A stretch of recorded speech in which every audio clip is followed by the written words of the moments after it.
During the wintertime, people bundle up and then they go inside and it's turned up to like 70, 75 degrees inside. Right. So it's like we're not getting the cold that actually compensates for the lack of UV light. In nature, whenever it's cold, so whenever it's cold, it's meant to be low UV light, which means when you get cold, it stimulates your mitochondria to make their own UV light.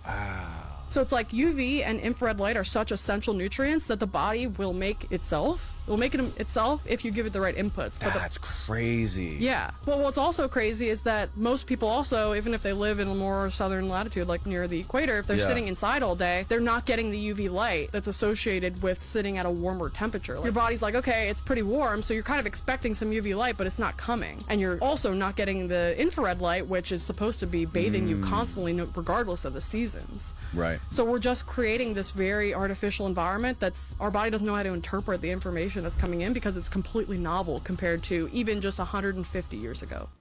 Yeah, that is kind of crazy, that claim. It's also completely untrue. I love the claim that our mitochondria make UV light. What is that supposed to mean? Our mitochondria do not make UV light.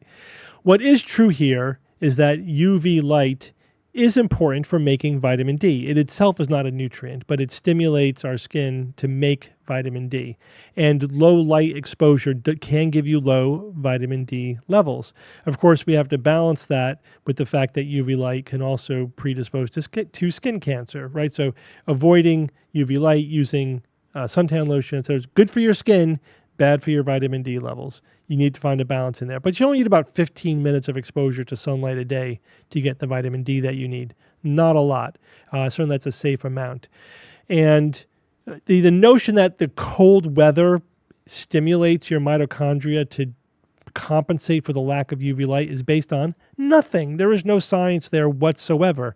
It's just a nice story that they wrapped up with the music and whatever, but it is absolutely not true. What you should think about is just getting sunlight every day is a good idea if you can do it. You obviously should avoid excess sunlight, especially when the sun's high in the sky, because there's more UV rays and that can cause not only sunburn, but predispose to skin cancer.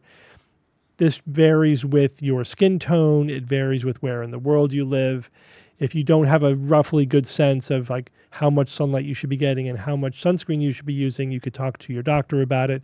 But no, your mitochondria don't make UV light.